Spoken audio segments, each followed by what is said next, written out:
We're flowing. We're flowing. Good morning. Good morning. How are you? Good, Okay, good. good. So I'll call it out now before you say, what's wrong with your ear? I had the cancer removed, so we're cancer free. It's all good. Congratulations. Pretty ugly though, stitched up and everything. Oh, I can't. I gotta get you back on large screen. Well, it could be a shark bite. You were bitten by a shark. Well, I was gonna say I got shot. That or encountered a bear on a Oh, walk. and he clawed you. He clawed me as I punched him in the face and then mounted his back to choke him out. Is this the same place that Donald Trump was sniped in his ear? I think his was up here, right? Mine's down here. Someone actually said that to me after the biopsy. Oh, I thought you were just, uh, you know, I forget the word she used. I was like, do you really think that I would do that? I- Do I come across as a person that would honor other people? So when they put the band-aid there for, who was it? Nelly did that. Yeah, yeah, yeah. Everyone started doing that. I'm like, guys. Yeah. This is the weird, wild, and crazy world that we live in. Yeah, everyone thinks there's always a hidden message behind stuff. I was like, no, I just had something done to my ear, mate. That's because we overcomplicate everything. Like, as human Yeah, beings, we take something that is very simple and very straightforward, and we overcomplicate it, and we turn it into something that it never was in the first place. yeah. Yeah, we got to work on that. So today we're going to talk about a book that I just listened to on in Audible, but it Uh-huh. completely aligns with what we are often talking about. And it's The Go Giver by Bob Berg and John David Mann. When we were talking about podcast episodes today, leverage is a topic that's been on my mind a lot. And you get leverage one of two ways, or two of two ways, through people or through systems. And then when you're really doing Mm-hmm. leverage at a high level, it's through people and systems. And I think systems and tech stacks and all of those really important things to talk about, AI, now the Pentagon's getting all the information from Chat GPT is what I heard. Yeah. There's all the craziness in the real estate industry with systems like Zillow and Redfin and who's aligning with who. And when you take that part of it out, and really everything I believe, and I know you believe, that brings us success or failure in life is the people, is our Yes. relationships and the people that we're around and the type of relationships that we have, the type that we nurture, the type that we build, the way we treat others, the way we allow ourselves to be treated, what we come to expect from this world. And we're going to dive in today to the other side of leverage, which is people, and which is relationships, which is pretty much what we fill our pods on. Yeah. So I highly, highly recommend The Go Giver. It came into my world because people were asking me about, was I a ninja coach? I think you told me. You gave me a little bit, and then I talked to this guy. He's like, "Oh, have you read The Go Giver?" And I was like, "No." So super quick on Audible, like 2.5 hours. That I is how actually I listened read. prior to this. I listened to it was like a 45-minute summary of the book Okay, cool. on Spotify, and I just had it, 1.5 speed, so I almost got through it before we started. But Nice. yeah, I really like the idea. I can totally see why you gravitate towards it. I think naturally you and I are, kind of in the same vein as the book and the Mhm. message they teach. So definitely excited to talk about it. Cool. I want to preface it when we talk about, right, it's very common here, like, oh, that person's a go-getter, right? Like, we admire that when someone's a go-getter. And so to kind of shift that to the go-giver, Yeah. a lot of people will naturally think of giving as weakness or being taken advantage of. And like, listen, as a high D, biggest fear is being taken advantage of and like our time being wasted. So that's not where this is coming from. This is coming into the rooms where we have high level leaders that are going, how do I love my people, but also get them to be accountable and to perform and all of that. Yeah. So this is about giving, not just being a doormat and just giving away everything. This is about really understanding um, these five laws and how money is a good thing and getting is actually receiving is actually one of the laws. Yeah. You can't actually give if you're not receiving, and we'll get to that because there were some cool analogies. I was like, oh, that is a really cool way to think about. I love when we can put things back to nature and we see what nature's doing, and nature's Hmm. pretty damn smart, much smarter than us, has outlives us, and Yeah. will continue to outlive us. So there's some of those natural laws that I think can shed that more logical, traditional business minded person can make them think a Uh-huh. little different. So, you want to kick in? Let's do it. Okay. So, five laws. And the first law is the law of value. And your true worth is determined by how much more value you give than what you take in payment. Um, and I had actually, the president of High Point College was, I had lunch with him, and they were talking about not only value, but actually perceived value. Um, are you giving more than you believe people are paying you for? Do people believe they are getting more than they are paying you for, right? You can go into a Right. restaurant, have the same meal, but what's the service? What's the portion size? What's the, all of those things? Are you truly making someone's life better? Or is it just a transaction? I pay you for this, Yeah. you give me this, everybody's happy. But like, are you really impacting and making someone's life better? So, the law of value, what did you take from that? You know, for me, it made me think of why I frequent certain stores or vendors, and it's always those intangibles, right? It's the predictability, the consistency, the service as a whole. How well are you treated? And that is always more valuable to me than what I'm purchasing. Hmm. It's like Starbucks, for example. Not the best coffee. I know it's not. But why do I go there a lot? Because it's predictable. I know I can order and it will be ready for me. Hmm. It's consistent. It's always the same, no matter where you are in the world. Hmm. So to me, that is always going to be worth a premium. I'll always pay more for things that give me those intangibles, and I'll be happy to do it too, because the value, the overall value to the whole point of this is more than the dollar amount that's been placed on it. Yeah. And Starbucks is a great example. They took a major turn again and went back to handwriting on the cups, right? And Yeah. putting a little message on the cups. They went back to wanting people to sit and stay. They went back to more comfortable seating. They went back to stay mugs, right? Not just to Yeah. go. Um, the value of making someone feel valued is, there's no price that can be put on that. Yeah. When someone, and Cheers is a great example of that, right? For us older folks, like Cheers, where everyone knows your name. Like you go to places where you're known, where you feel valued, where you feel appreciated. Yeah. And if and when you provide that to someone else, whether you're in a service industry, sales industry, even just your partner, your children, your friends, that law of value, that number one, it's never going to be about how cheap can I make something and how expensive can I sell it for, right? Right. That's never going to bring long-term success. So that was value number one. And it's truly like, am I really making someone's life better? Am I leaving them better than I found them? In as small as a transaction it can be, and of exchanging a cup of coffee. Yeah.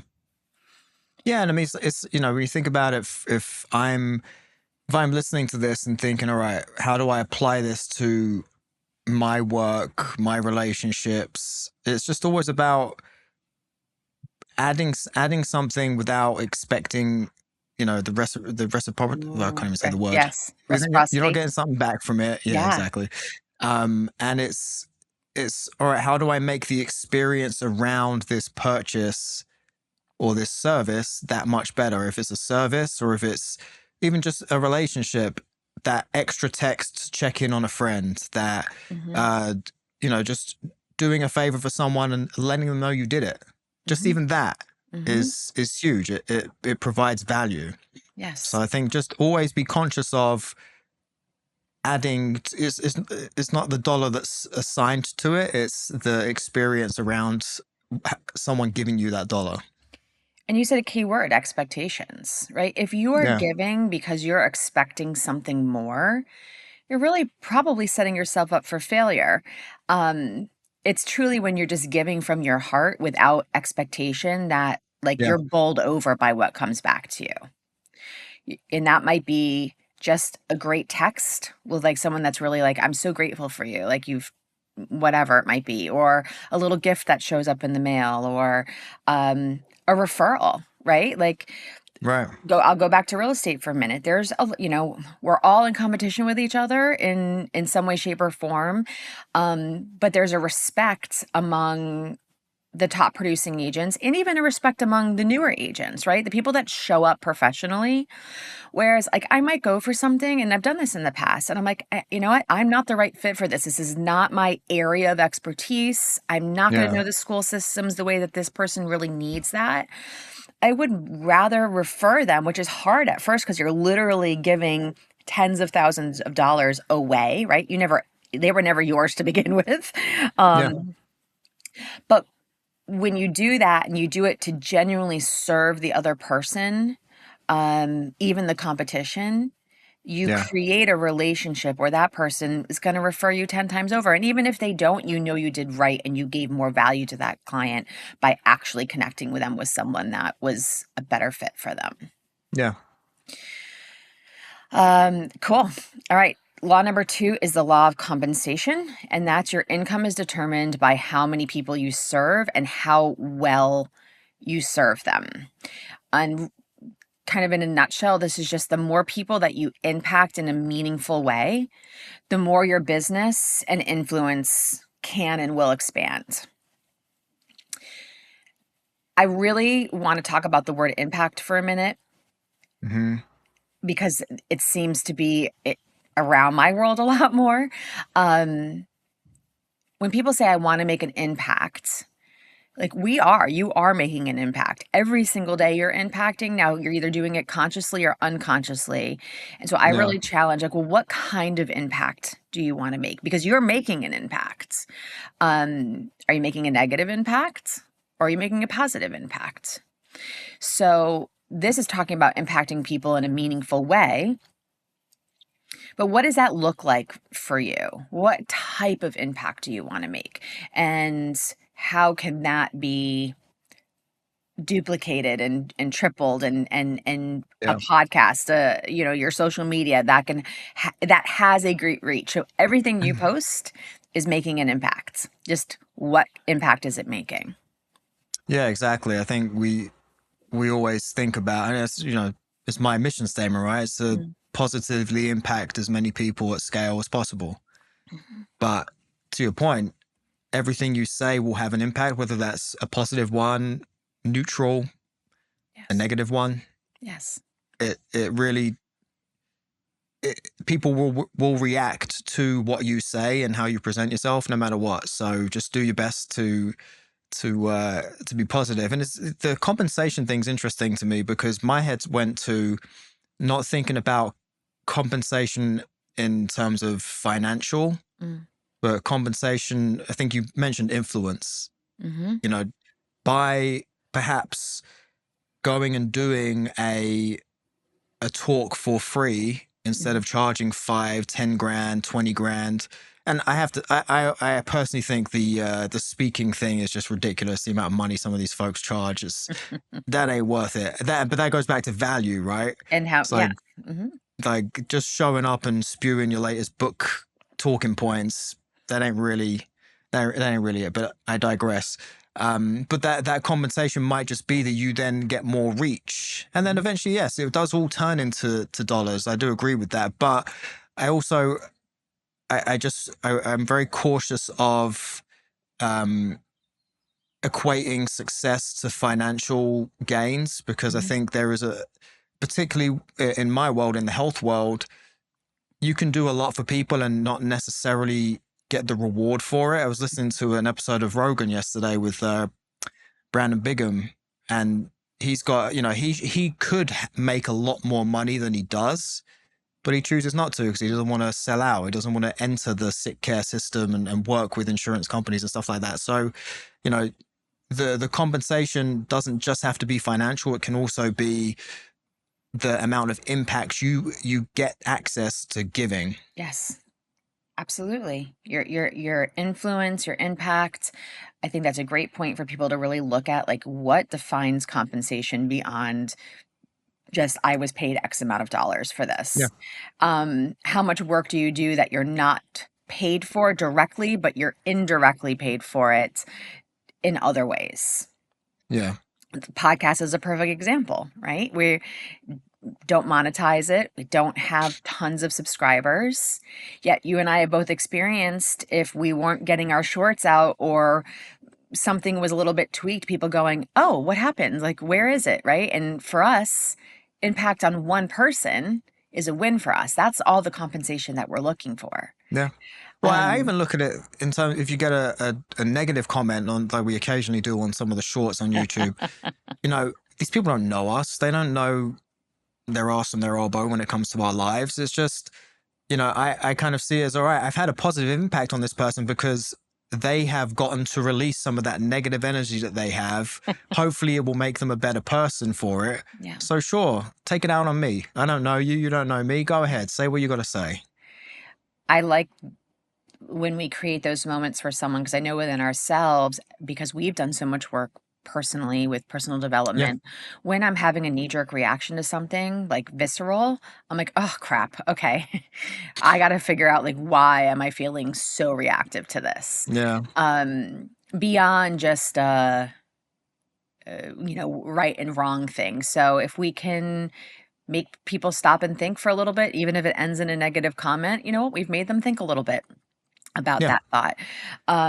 So law of compensation, how are we thinking about compensation? And then so much we do in life comes back to us at weird later times. It feels weird to Yeah. us, but like if you actually looked at, it's like overnight success, right? Everyone's like, oh, this person was an overnight success. No, they weren't. They worked for years. They overgave. They did all of these laws for years before this big success or big monetary compensation came. I think of like Tony Robbins with this.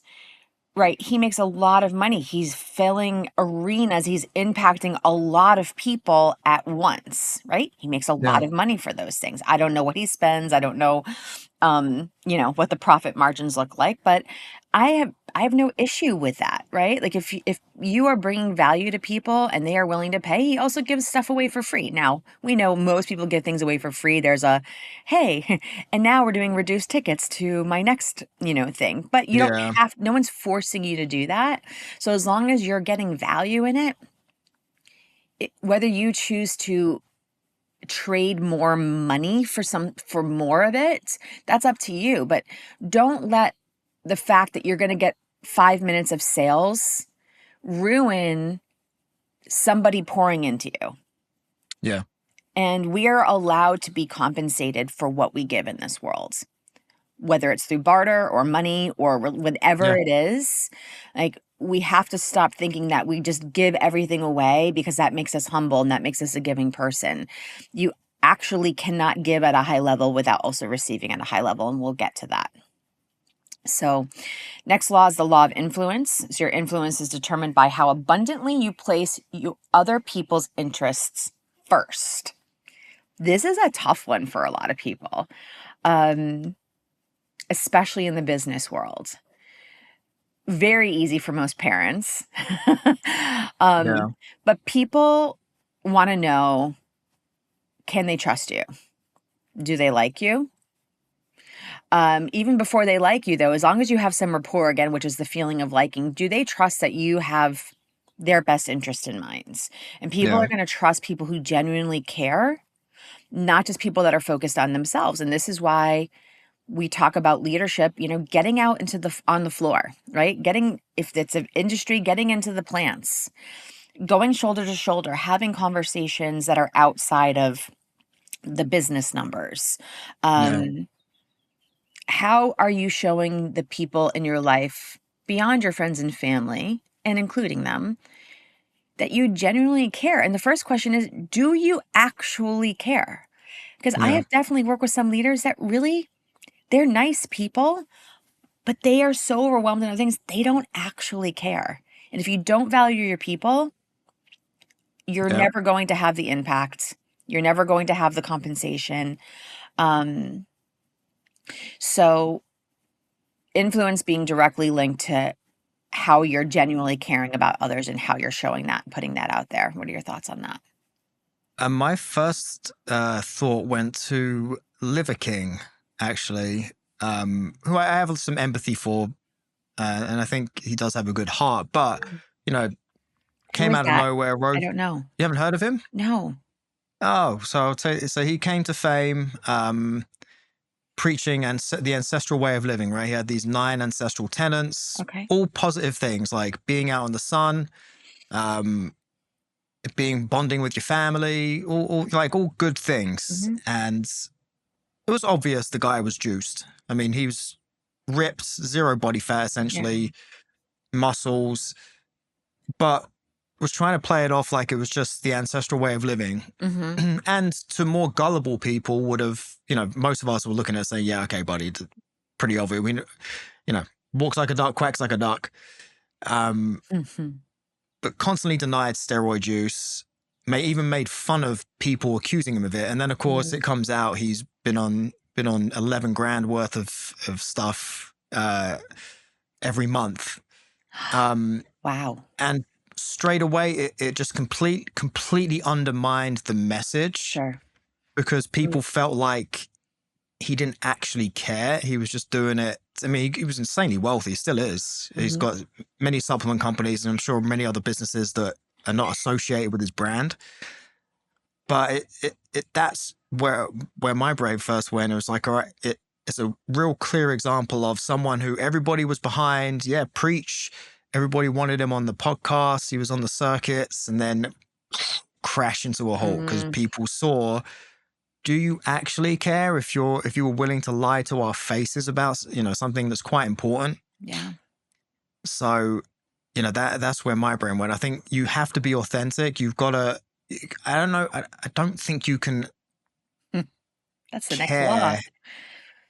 Okay, so I won't go there, but I don't think you Go can there. truly care and put other people's interests first and do it in a phony way. Yeah. Yep.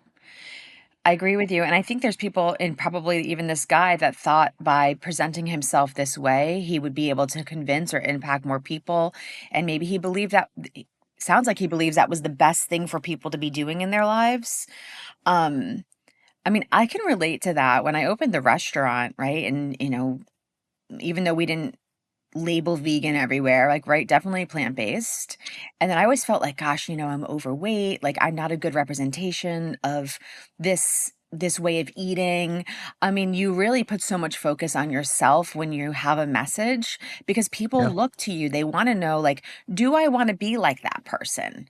Okay, so I will only listen and do what that person suggests if I believe that they have something I don't have. So if he wasn't doing those things and didn't look the way he did, he probably figured he wouldn't impact as many people. It's not justifying, but we're so judged and people want to do the things that you do if they want to have what you have. Yeah, and that's the frustrating thing, and it's always been a pet peeve of mine with the fitness space is people assuming that they should listen to the person that is most aesthetically Yeah. appealing is not the right word, but the amount of guys that have their shirts off all the time, and the amount of ladies that are just in next to nothing worth of clothing, Yeah. and their actual message is not that great. The Mhm. information they're giving is not that great, but Joe and Sally are going to listen to them versus even someone like me who I'm not taking my shirt off and standing there for the cameras. Right. So they're gonna value that opinion more than someone that doesn't do it. And it's just I've never liked that whole thing, but unfortunately it is kind of how society is. Yeah. But I love Ed Milet always says this, that you are the best messenger because you have lived the experience. A lot of people can't relate to the things they see on Instagram. They aspire to be like that, but they can't relate to it. Whereas someone who's gone through depression, who's gone through anxiety, who's gone through weight fluctuations, Yeah. they're the person you actually want to listen to because they've lived what you're going through. It's not as easy as just going to the gym. It's not as easy as Right. just cutting down on calories. It's about living and making lifestyle changes that this person's actually had to do. They weren't genetically blessed Yeah. to be a certain way.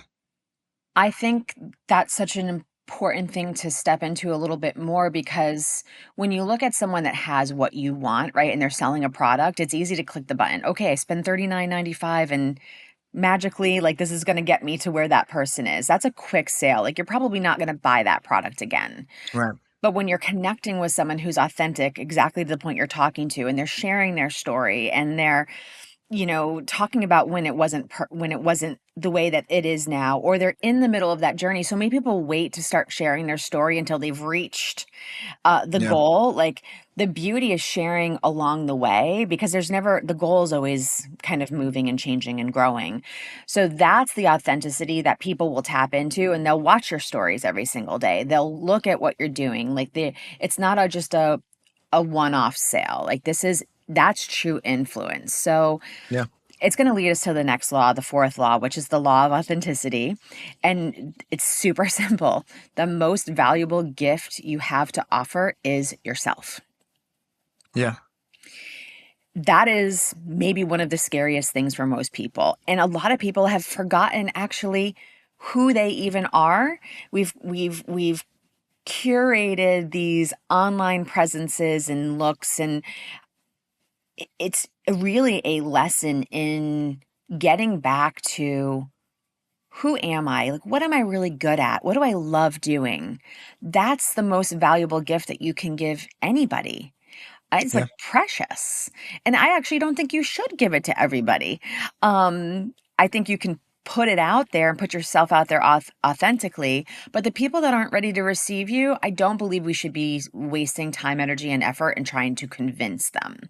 No. The people that are you're for, they're going to dig in more. The people that you're not for, they're going to disconnect, or maybe they'll come back. Maybe things will shift. Who knows? But you can only save the people that are swimming towards the boat. Yeah. John Maxwell said that. And that really impacted me. So, permission to be authentic, nothing is more valuable than that. We see a lot of mothers coming out of, being at home, caregiving, and I think potentially fathers as well, but they're going back into the workforce, and all of the skills that they have, they're not necessarily valued on surface level. And there's a lot of imposter syndrome and disbelief in yourself and lack of confidence because everything you've been valued for doesn't play in certain roles, although it does. You just have to figure out. It's like people that go from another industry into real estate. Like, cool, you're brand new in real estate. Fred is a perfect example. He hit the ground running and he was doing a kick-ass businesses within 12 months, and even Yeah. kicker-asser business in 24 months, because he took what he was successful at doing before in the marketing world and applied it to real estate. So finding what you're really good at, what you love doing, and then seeing how to apply it, and it might look different to what you want to accomplish and what you want to give people. That's You can't have great success and impact if you're not authentic. Yeah, and it's funny you mentioned real estate. I think that's one of the reasons I didn't get off the ground when I got back into it Mm. was because as much as I was doing the right things while I was working with you, there was some stuff like I didn't have access to the open houses I wanted to do and that kind of thing. So that made it a bit more challenging. But I had one eye on seeing all these people be really successful with their social media and stuff like that. So I was trying to do that, and it just wasn't authentic. Like, that's just not who I am. I don't Yeah. really enjoy showing off and things of that nature. So it Oh, people can there it smell is it. right there. There it is right there. Showing off, because you're Well, equating people showing their business to that well, showing no, there's a off. Okay. difference. Okay. Okay. There's a difference. Yeah, there's again, there's you can tell when it's authentic, Okay. right? Like Yeah. it's that when it's not authentic, that's showing off. And quite frankly, the majority of those folks Yeah. were making it up anyway. They Yeah. weren't that successful. They were in someone else's open house, and they were, you know, the business. Yeah. But I saw the same thing in the music industry. I used to start getting annoyed at going to all these events because it was always like, oh, what you're working on and who you're working with, and you could just tell people were bullshitting. Yeah. And I knew from even what we were telling people, you never lie, but you always exaggerate. Like, you may have submitted for someone's project, but you didn't actually work with them. But oh, I'm working on that project, Mm. and it's just not authentic. And I really believe it will. The There's a filter that will eventually weed that stuff out. You might have some short term success with it, Hmm. but we actually see this with one of our competitors that they wow and get people to sign up, but then the reality hits once these people are working with them, they're not getting what they said they would get, and things of that nature. So yeah, authenticity is huge, and I do agree. You don't have to give all of you to everybody. You can give certain pieces, but just make sure that those pieces are actually genuine. Don't pretend to be someone you're not. And that's how I still have people that work with me that worked with me 15 years ago at this point. Yeah. And that's because I was just myself with them. I didn't pretend to be anything I wasn't. Yeah. It's the only be yourself. It's the only person you can be. Yeah.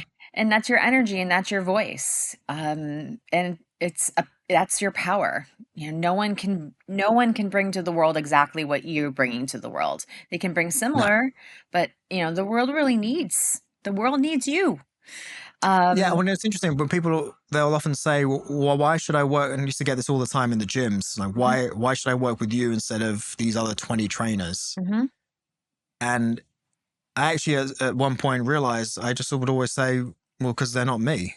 The experience is going to be completely different. Yes. Doesn't matter how much each of us knows, doesn't matter Yeah. how much education they have. It's just, you know, you and I may not be the best fit, Yeah. but I can tell you that you're only going to get this experience with me. I was at a listing appointment yesterday, and in what you just said, someone could say, well, saying, well, because they're not me is implying that you're better than them. But what I hear is like, they're not you, and the experience you're going to provide, not necessarily better or worse, but it's different than the experience that Exactly. person It's will unique. provide. Yeah. So getting past that initial, like, oh, you're just full of yourself, like, oh, well, they're not me. But it's not a better thing. It's just a Right. me thing. Yeah. Um, In fact, they're a better trainer than me, yeah. but look how busy they are. They don't have time as much time for you as me. Right. I used to say all that kind of stuff just to like be authentic. Yeah, I'm Sure. new here, Yeah. but this is I have more time to give you. I have more attention to give you. I'll Yes. respond to your text at 9 p.m. when you're deciding what you should eat and should you eat and all of that stuff. Yep. It's just about being authentic. Yeah. I was at a listing appointment yesterday, and the woman had been there 47 years. Her husband passed away in November. The kids are really working hard to try to get things organized. It's a lot of stuff, right? It's a lot of life. It's not that it's over, but everyone, when you start taking everything out of the closets and out of the basement and out of the attic and Hmm. deciding what you're keeping, and um I'm walking through the house with this woman who's raised her children in this home, whose husband died in the sunroom that we're standing in, who she cared for him. And I don't even know how long. He had cancer. Yeah. Um, and it's easy. This is not a judgment of anything. This was me, though, coming into a situation. There's a lot going on. Everyone is coming from the best place. And I could have been very transactional about it. Okay, show me the house. Do I think I have a buyer? What am I, thinking? And I just stopped for a minute and I really listened to her and I just looked at her, and she was like a tough German lady, right? Like, um, and I heard what she was saying, and I just wanted to honor that in the moment. So I did. I just put everything else aside and just honored this woman who is now without her husband of 47 years, who's trying to decide what to keep, what to get rid of, pieces of her life. And it's a very revved up timeline. Yeah. And she's an amazing artist. She ended up giving me a painting that I was immediately drawn to. She gave it to me. And then when we left, she gave me like a huge hug. And like that was me bringing my authentic self to that. Like, of course, I want the listing. Of course, I want to sell it for them. Of course, I want to get a commission on it. I need to fund my life. But I just removed all of that and just brought like who I am as an empathetic and compassionate human being and just Yeah. wanted to make her feel seen and heard and go like, this shit is not easy. Like, and I'm just here to be a part of making it easier for you because it's never going to be easy. I'm just here to No. make it a little bit easier. And I'm here to keep that humanity element in this. This is far beyond transaction of a home, of a house, of a Yeah, I mean, building. and that's a great example. You know, that person may have met with, you know, the 28-year-old guy who showed. I'm saying this because I worked with at I was on the other end of a transaction with this guy, but you know, shows up with a driver in an Escalade, has three staff walking around the house with him, Hmm. and you know, they're like, I'm going to get you this price and get you a buy within 7 days, blah blah blah blah. That woman doesn't need that. No. They need someone who's got empathy, who cares, and you know, who better than someone like you who's got not only got the personality for it, but has the actual coaching for it. Yeah. And yeah, that's exactly right. And you could have taken that approach. You could have been transactional, like you said. You could have walked through, you know, heels clacking on the floor. Hmm. Yeah, this, okay. Here's what I'd listen at. Yeah. That's, you know, I it's wanted not to the be best out way in to do 30 it. minutes. I could have been out in 10 minutes. I was out in an Yeah, hour and I was like, what do I need to rush? She wants to show me this yeah, because because I get it. Like the kids are doing what they need to do.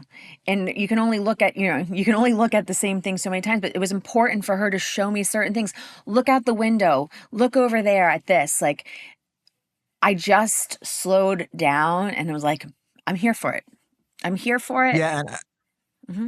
I want to caution people though, because sometimes people hear things like this and then try and be something they're not, or do it inauthentically, Mm, you know, pretending to care.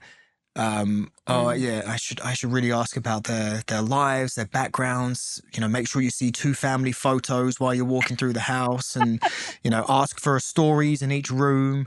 Like, no, it's got to be authentic. Don't try and fugazi it. You know. Yeah, don't forget it.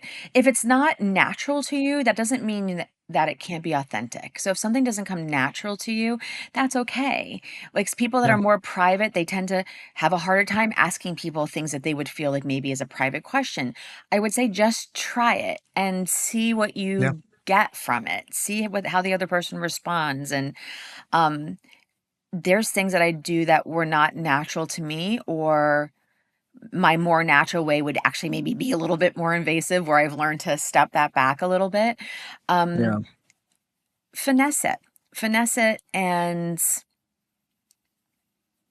just try it, right? So, like, I like so that. Finesse, don't fugazi. finesse and finesse over fugazi. Yeah. All right, the fifth law is the law of receptivity. And this is like, I really like this. So I always kind of call the law of reciprocity. We've already talked about that in this episode, where when you give to someone, they naturally kind of want to give back to you. Yeah. So the law of receptivity is that the key to effective giving is to stay open to receiving. And they're saying that this is so important because so many high achievers are really great at giving, but not always great at receiving support, opportunity, abundance. And receiving is really part of the flow. So when you start to think about that, they were talking about inhaling and exhaling. Hmm. You can't have one without the other. So if you're only exhaling all the time, if you're only giving all the time and not receiving back, you eventually can no longer give. Yeah. That's true. Um, you can lead a horse to water, but you can't make them drink, right? Like, so like someone can bring you something, but if you're not going to receive it, there's nothing that can force that. No. Um, If someone wants to give you a gift, I would always talk about this.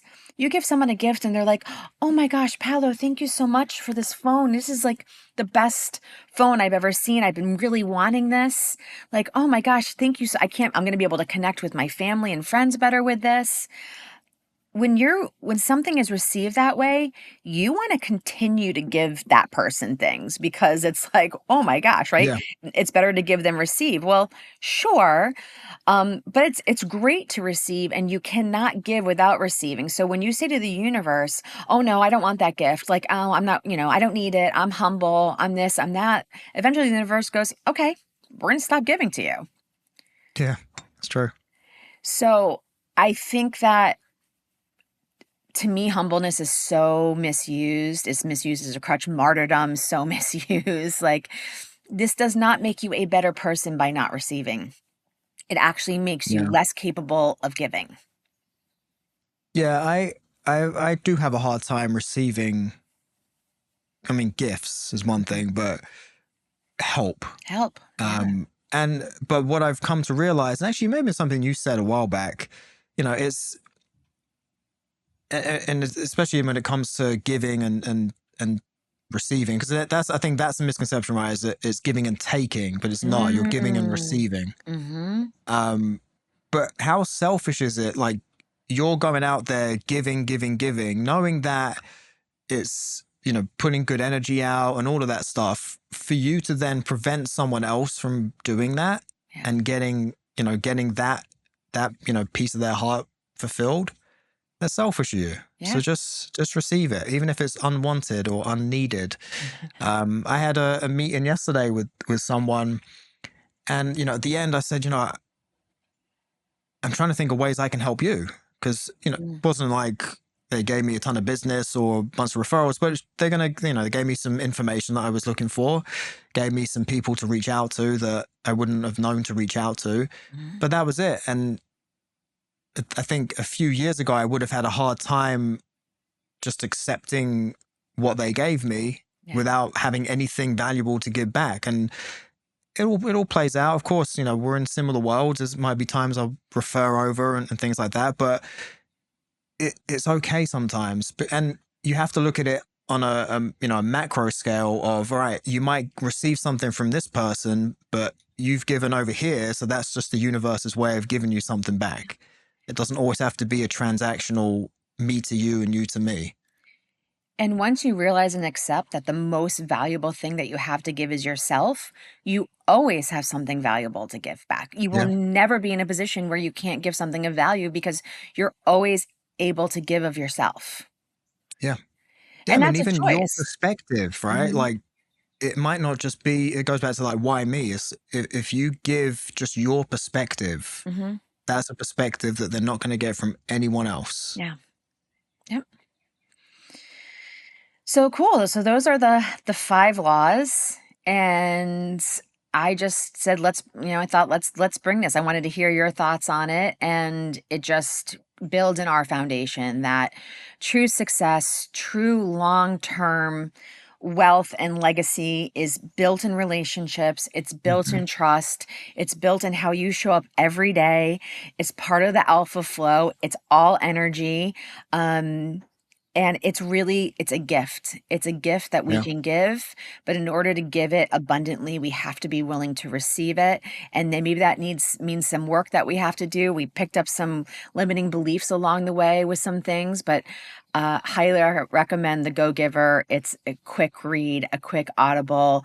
Let it impact you in the way that's going to meet you where you're at right now, and take one of the things Yeah. with the book is as he learned each law, it was required that he implemented it that same day. So this is true with everything. You go to a conference, you listen to a podcast, you take a course, we do all of those things and we don't actually do anything. So the challenge to you right now, listener, thank you first of all for listening to us this long. Maybe you're seeing this part of a short. Make one decision today to take action on something that impacted you and made you say, you know what, this is something that I want to try. This is something I want to experiment with. This is something that I want to do. And then do it. One thing. Yeah. Amen. Amen. Cool.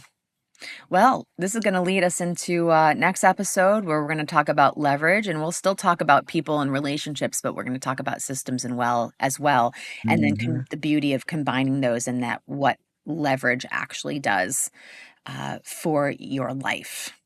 Yeah, I'm looking forward to that. Okay. All right. Until next time, friends. Bye for now.